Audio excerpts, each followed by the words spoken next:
I'm actually from Calgary. My family's originally from Nicaragua, but been here for a while. I did my education here, all of it pretty much. Just finished my nursing degree last year. So Calgary's pretty much been my home, other than back home, I guess, in Nicaragua. But yeah, this is my city. This is my city. I moved to Canada. This January is going to be 9 years ago.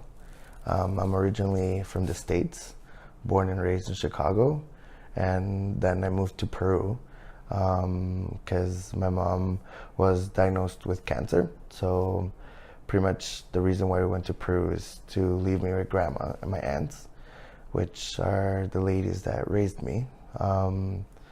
And reason why I moved to Canada was pretty much because I was dating somebody back home that my family didn't like.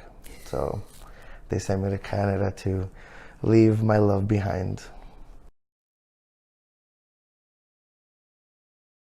Yes, that is a show we had about 2 months ago, actually, at the Rec Room. January 2 months? 2nd, actually. 3 months ago. Yeah, he's not that good at math. Yeah. I only have to count to 8.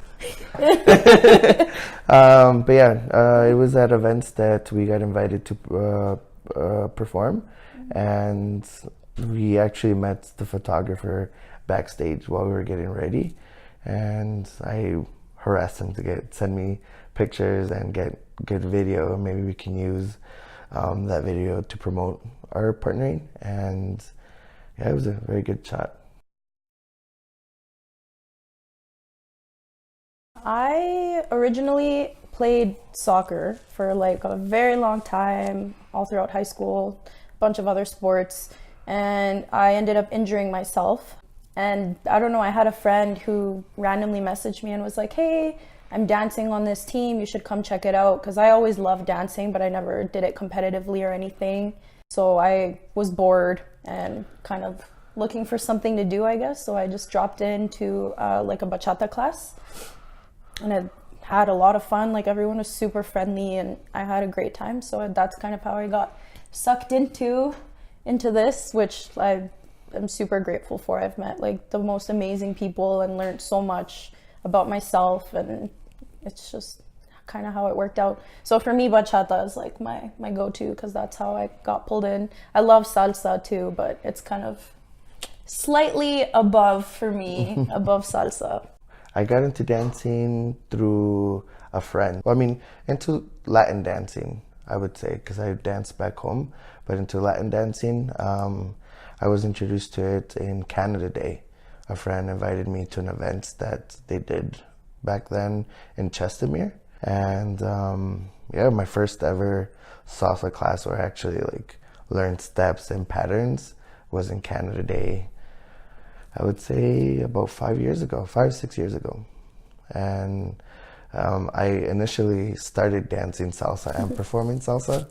And to be honest, I wasn't a really big fan of bachata, mostly because I am very like show orientated or like performance.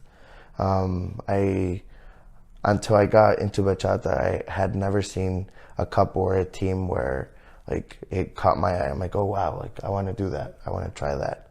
But for salsa, there was a lot of salsa instructors, a lot of salsa teachers, a lot of salsa groups that I really liked. And in between salsa like styles, I got into Casino Rueda, which is like a very Cuban style. I joined a Cuban team here in Calgary for almost 2 years.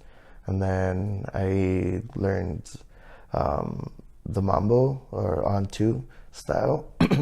And I was able to dance with a school that I really liked here in Calgary. So I performed 1 year with them.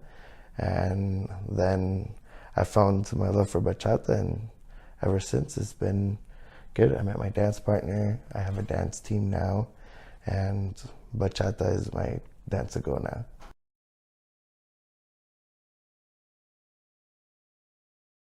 Patience, big capital letters, emphasize patience down here, put it on the video. A lot of love for sure, and trust. Ambitious.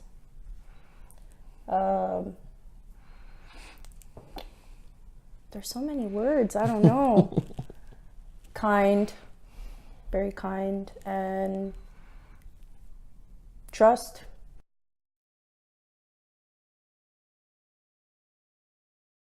Oof. That is a hard one. I'm gonna let her start. That way I get... Be confident in yourself first. Know what you bring to the table. Know what you want out of a partnership with someone, because you really spend a lot of time together, and if you're not on the same level as to where you want to go or what you want to do, it's really hard to, you know, be on the same page and actually excel in things that you want if you're not, first of all, confident in your own abilities and skills to be able to share that with someone, I think. Because there's going to be headbutting and, you know, bumps in the road. But if you respect each other, and you really have to respect your dance partner. If there's no respect, that's like total out the window. Not an easy task. I would say for sure, communication. You do spend a lot of time together, and if communication, you guys are not on the same page, or there's a lot of just back and forth, assuming things.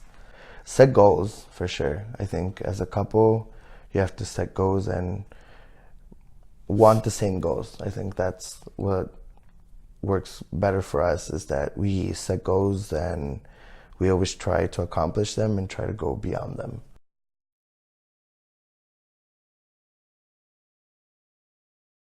Goals as a dancer or just for fun? I mean, dancing should be fun. I think once the fun is out of it, it just compromises the whole thing. Like if you, like to me, dance, it's my stress relief. It's my connection with other people, my trust. And like when I go out social dancing, I like to have fun, but I would prefer 100% to keep my partner entertained. I think that is something that, as a performer and as just dancing for fun, at the end of the day, you should make your partner or the person you're dancing with have fun and enjoy. I think for me, that's a big priority. Once fun is not involved with dance, then it's not just dance. It becomes a hustle. It becomes A nuisance. Yeah. I think it depends on what you want to do. You know, if you're looking to get into this, like as a professional, or if you want to, not even that, if you want to compete and you want to do more things with this other than just social dancing, I think it depends. Some people love to go out social dancing and that fulfills them, and there's other people that want to compete or they want to teach and they want to travel, and I think it depends on where you kind of are with your dance. If you would have asked me 3 years ago, I would just want to dance bachata, you know, just chill. Social dance. So it just depends on where you are.